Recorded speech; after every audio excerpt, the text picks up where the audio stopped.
Ay! Kuya Sel! Ay, lumero! Nabiyan ka na! Pero masyado! Ito po yung cellphone niyo. Salamat ha. Ano bang pangalan mo?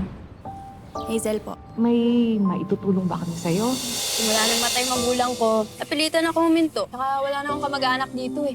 Sa kalsada ka natutulog? Minsan sa plaza. Kapag umuulan, doon ako sa waiting shed ng high school. Eh kung nabahayan natin siya pati rin. Welcome home, ate! Simula ngayon, ate na kita. At Hazel. Masaya ako na ikaw ang bago kong kapatid. Magandang araw po. Sino po siya? Kaibigan ni Grace, Brian, si Hazel. Anak-anakan namin. Ate, anong ginawa mo? Third paper to ni ate Grace. Buti nga sa'yo. Bakit sa mayabang mo, ate? Nagsusumbong ka? Ganda naman yan. Para kanino to? Para kay Grace to. Andyan ba siya? Si Grace? Mukha namang manang yun. Mas mag-e-enjoy ka sa akin.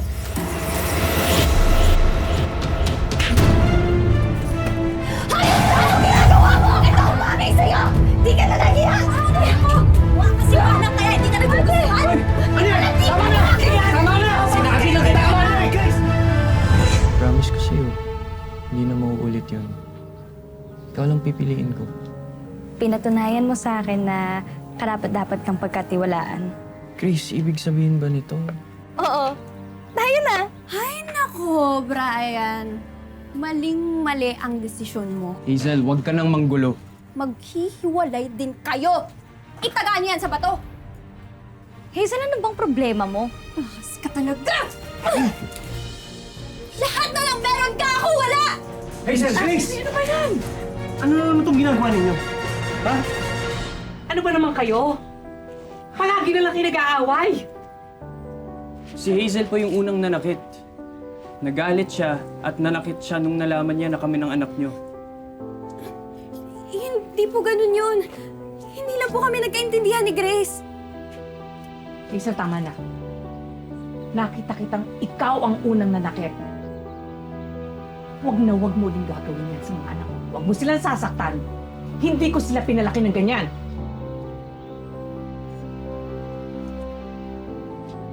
Binabalaan kita, ha? Huwag na huwag mo ulit sasaktan si Grace at Joy. Kundi ibabalik ka namin sa pinanggalingan mo. Hindi na po ko ulit. Promise po, papakapait na po. Promise po.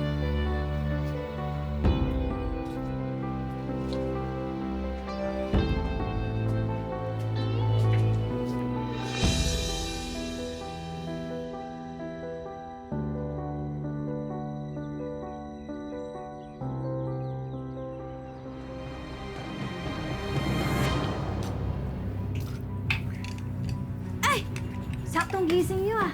Nagtimpla ako ng juice para sa inyo. Tara. Okay, dali. Sige. Okay, tara. Tsaka nagluto rin ako ng itlog para sa almusal. Pero, inom muna kayo. Tinimpla ko talaga to para sa inyo. Tsaka, may tinapay din doon. Gusto niyo kunin ko?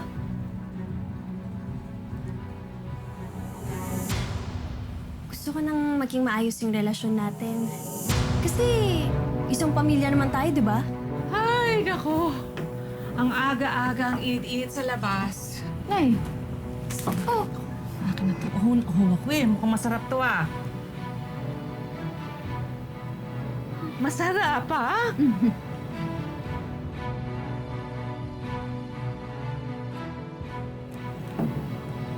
Nay? Nay? Nay? Nay! Nay! Nay! Nay! Nay! Nay! Nay! Nay! Ano nangyari dito? Agnes, ano nangyari? Agnes! Ano nangyari? Hoy! Ano nangyari sa kanila? Tulungan niyo ako! Agnes! Daling natin sa ospital! Tumawag ka ng tricycle! Agnes! Halika na! Agnes!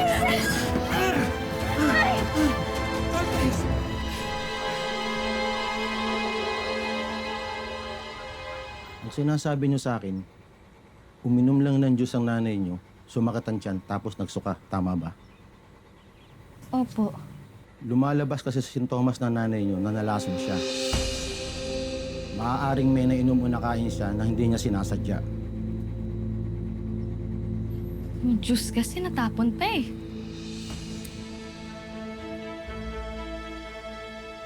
Ate, huwag mong sisihin yung sarili mo. Hindi naman natin kasalanan yun eh. Siyempre, nagkandagulo-gulo na yung lahat, diba? Baka nga aksidente lang yung nangyari kay nanay. May nainom o nakain siya na hindi natin alam.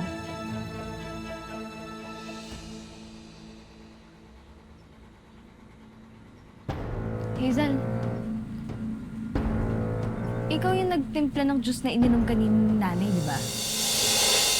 Di ba pinapainom mo sa amin yun ni Joy? Kaso nakainom lang si nanay. Baka nilalason mo kami.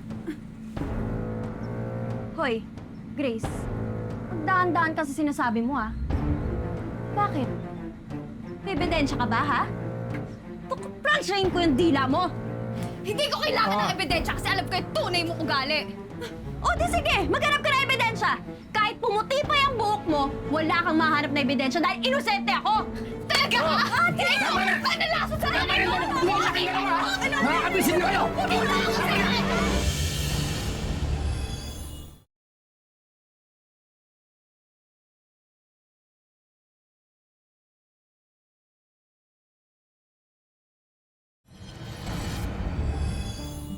Tanan. Alam mo, dumiretso na tayo sa kwarto, ha? Para makapagpahinga ka. Ha? Hindi. Dito na muna ako para magpahangin. Baka gusto mo na kumain, ha? Nagluto na ako kanina pa bago kita sunday sa ospital. Nasaan ang mga bata? Hindi ba sila dito kakain? Huwag ka na mag-alala. Pinagbaon ko na. Alam mo na, para makatipid tayo.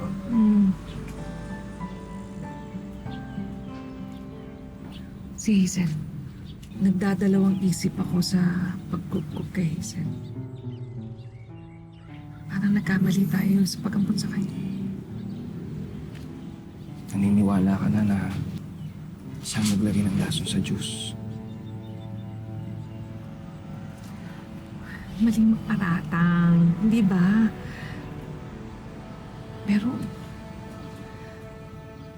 malakas ang kutob ko eh. Hindi ako pwede makampante. Kailangan kong protektahan pamilya ko. Ikaw at ang mga anak ko. Kailangan natin siya paalisin dito sa bahay natin. Hindi pwede. Hindi ako aalis dito. Gagawa ko ng paraan.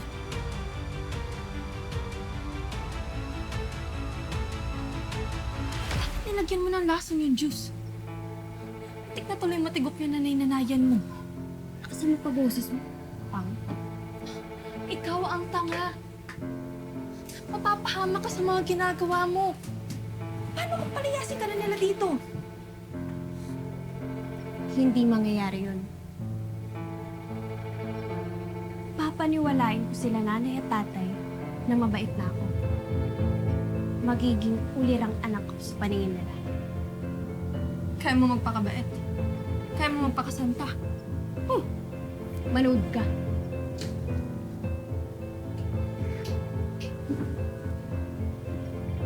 Uwi na ba sila? Ha? Nay! Nay!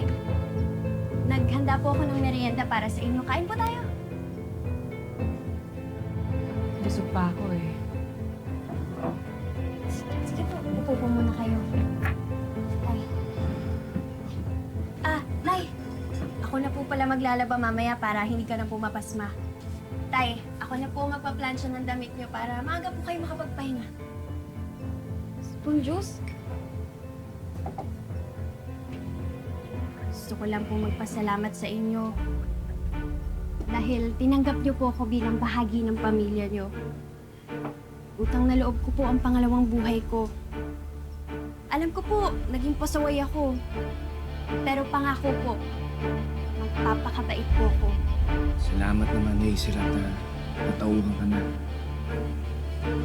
Pero, pakiusap ko lang sa'yo.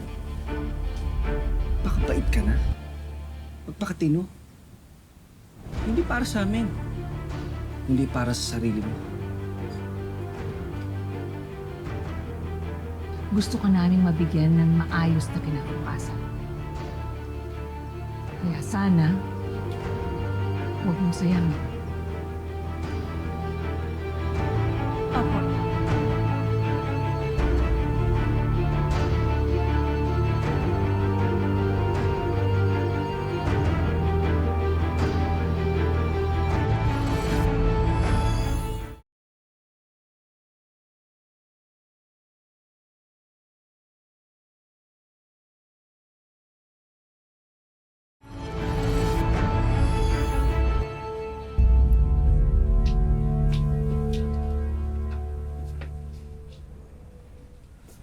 Ay, teka lang nga. Blouse ka yan ah. Bakit suot mo? Hindi ka man lang nagpaalam. Ay, nakita ko nakakalat eh. Eh ako mismo naglaba at nagplansya niyan eh. Nakalagay nga yan dun sa cabinet tapos sasabihin mo nakakalat? Sana man lang nagpaalam ka, di ba? Hindi nangingialam ka basta-basta ng gamit. Sabihin mo, swapang ka. Pinagdadamot mo yung damit. Masalamat ka nandito ka pa rin eh. Pinapakisamahan ka namin ni Joy kasi gusto ka ng mga magulang namin. Itong blouse lang ba yung pinag-iinitan ng butsi mo, ha? Oh, sige. Oh, ayan. Oh. Sa'yo na yan! Yun, sige, saksak mo! Uy! Uy! Ano ba? Uy! Ano ba? Malis ka dito! Mga buwisit kayo! Kayo yung mga pahamak sa buhay ko! Pwede ba? Umalis ka na nga dito! Lumayas ka! Kasi ikaw dapat ang umalis dito! Nakikisama lang kami sa'yo ni Joy, ha? Ano ba? Hindi niyo ako kaya. Hindi niyo ako makapaalis sa bahay na to.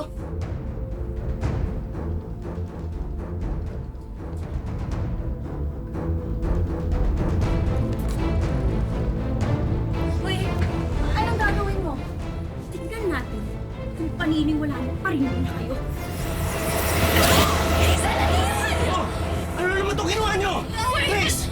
Wala po kami ginagawa, Tay! Hazel! Siya may gawa niya sa sarili niya!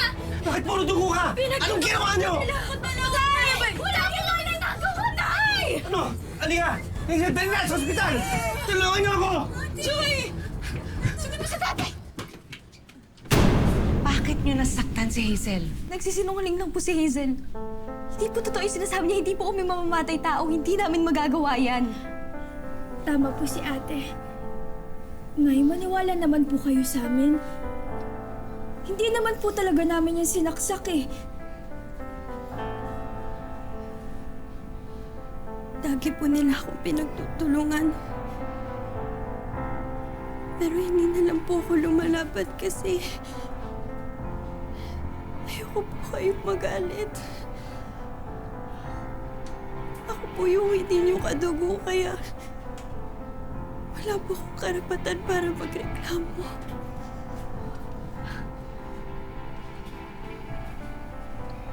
Hindi ka na iba sa amin, Hazel. Parte ka na ng buhay namin.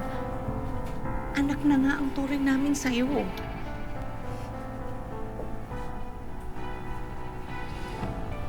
Grace, Joy, nalulungkot ako. At kailangan humantong sa ganito. Nagbago na si Hazel. Kaya kailangan bigyan niyo pa siya ng pagkakataon. Huwag kayong makasarili.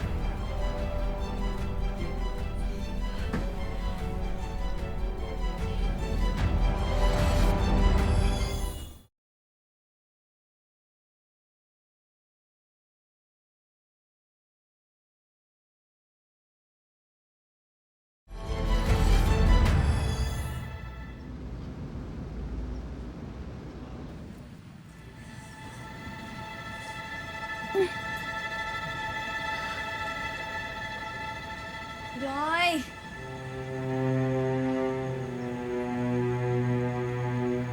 Joy!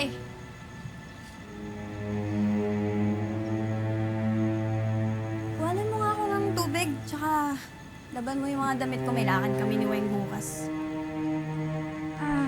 May exam po kasi ako eh. Kailangan ko mag-review.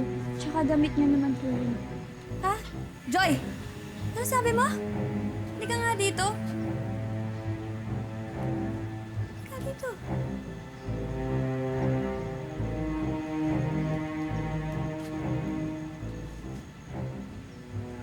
Bakit pa ayaw mo sumunod? Ha? Tigas sa ulo mo! Hindi naman po kayong manakit. Manakit? Hindi niyo naman ako kailangang saktan eh. Ayaw mo palang nasasaktan eh! Bakit ka nagre-reklamo? Ha? Sumunod ka kasi! Joy! Nagre-reklamo ka pa eh! Hazel! Naman nangingialam ka na naman eh! Pwede ba? Hayaan mo kami? Ha? Kaya nagiging sutil yung kapatid mo kasi tinatrato niyo parang bata! Isusunod naman po kasi ako pero hindi niyo po ako kailangang sigawan. Tigas kasi ng ulo mo! Kailangan mo pa masabak bago sumunod eh! Ganyan naman po kayo palagi, di ba? Kapag hindi po ako sumunod sa utos niyo, sasaktan niyo po ako. Kahit dati pa. Ano? Ano? Sinasaktan ka ni Hazel? Kailan pa? Joy, magsabi ka sa akin. Matagal ka na bang sinasaktan ni Hazel? Gumagawa lang ng kwento tong kapatid mo. Kapag paniwala dyan! Pwede ba tumahimik ka nga? Joy! Tingnan mo ako. Ate mo ako magsabi ka sa akin ng totoo. Joy, sinasaktan ka ba ni Hazel? Matagal na ba?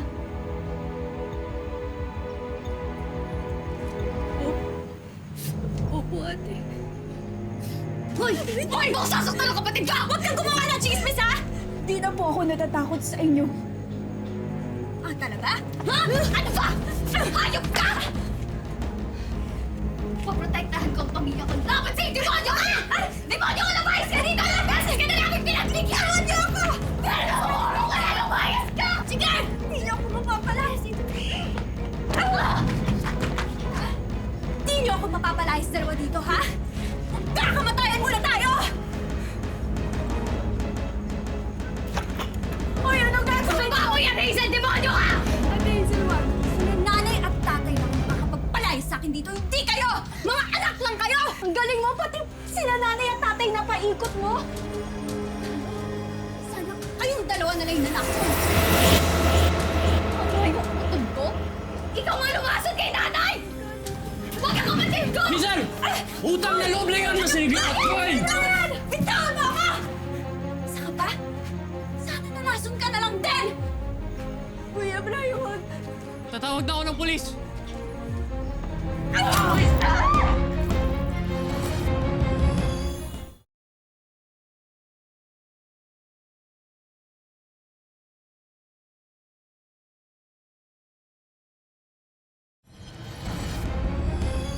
Brian!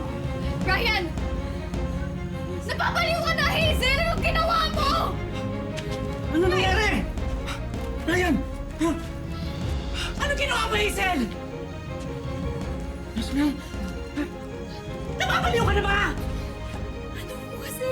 Nay, si Hazel po ang lumason sa inyo. Kami po dapat ni Joy ang lalasunin niya eh. Pero ang aksidente niyo po kasing nainom. Totoo po yun, Nay. Totoo po si Ate Grace. Sabi niya po gusto niya po kami patayin. Ipakukulong kita. Nagsisisi ako na inampun kita. Lumayas ka na.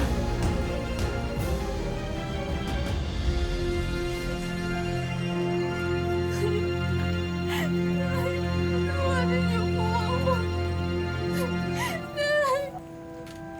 Nay, gagawin ko po lahat. Kahit magkikatulong po ako, kahit ano po gagawin ko. Tawanan niyo na po ako. Huwag niyo na po ako palayasin. Ubus na ang awa ko. Sinagad mo ako. Inabuso mo ako. Kaya magdusa ka. Mas ka! Umalis ka rito! Bumalik ka sa kalsada! Hindi ito ang bahay mo! Nay, bitiwan niyo! Nay! Ayos! Nay, Ay, patawarin niyo po ko, Dad! Tama na! Tama na! Tama na!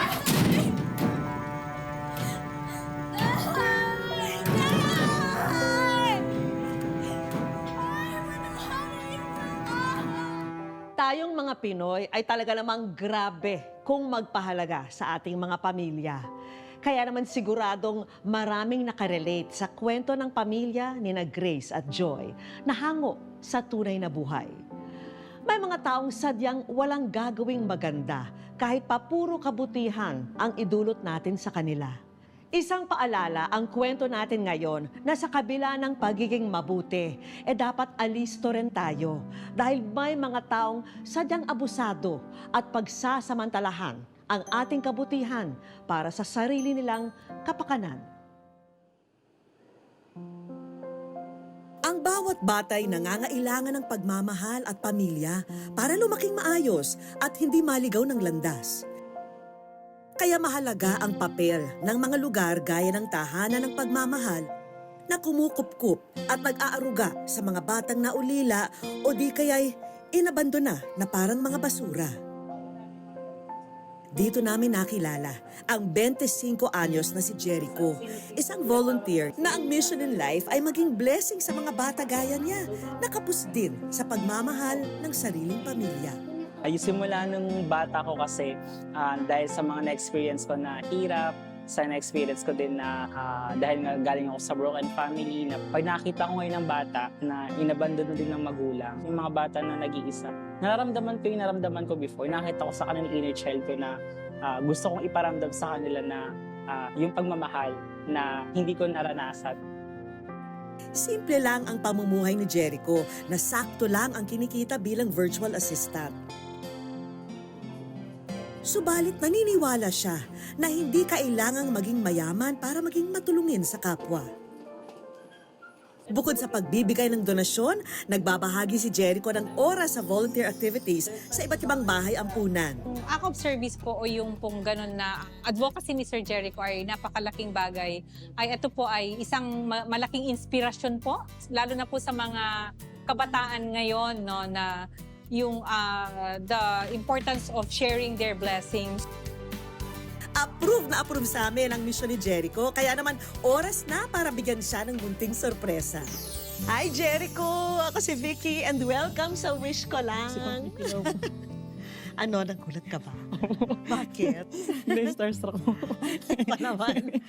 Welcome dito sa Wish Ko Lang. Gusto ko malaman, hindi naman talaga excessive yung meron ka, di ba? Parang sapat lang para sa'yo yung mga blessings mo sa buhay. Pero bakit mo napili na ibahagi pa ito sa iba, sa orphanage? May isang bata po din na nagsabi sa akin na tinanong ko siya anong pangarap niya. Sabi po ng bata na yun, pangarap po pong makaahon kami sa hirap.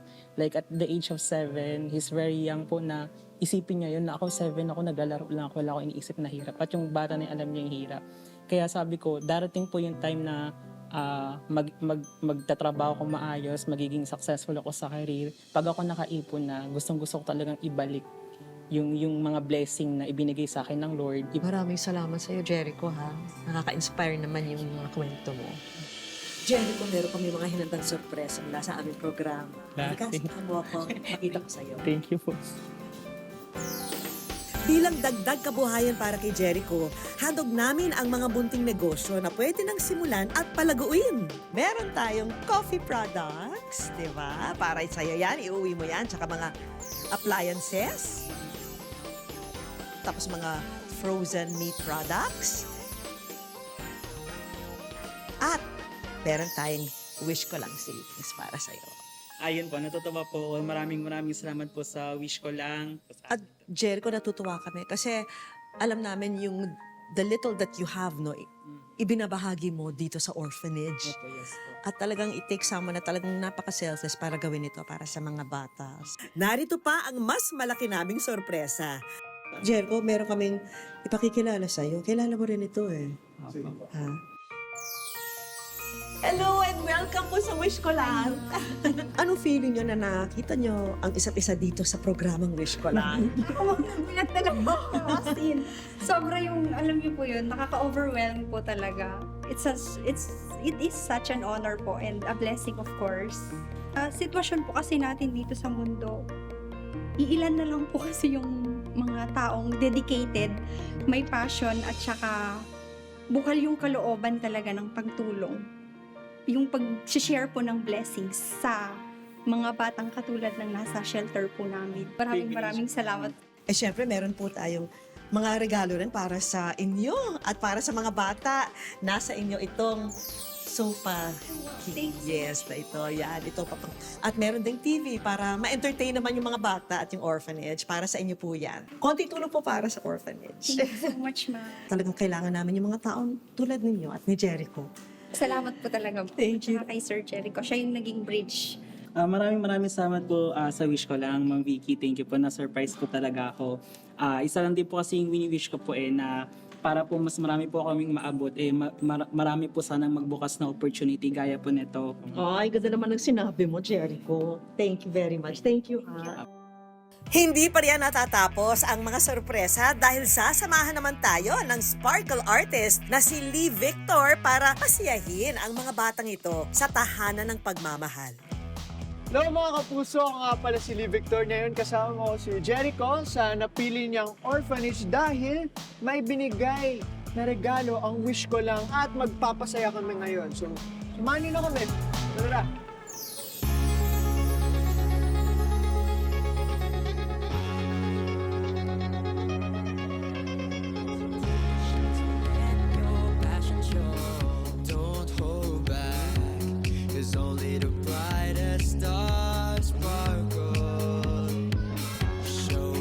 Masaya, na-fulfill yung isa sa mga wish ko, yung makita ko yung mga bata na masaya, natupad namin siya ngayon sa tulong ng wish ko lang. Mga kapuso, lagi po nating tatandaan, hanggang hindi tayo napapagod, humiling at maniwala, hindi tayo mapapagod, lumaban sa buhay. Ako po si Vicky Morales at ito po ang Wish Ko Lang.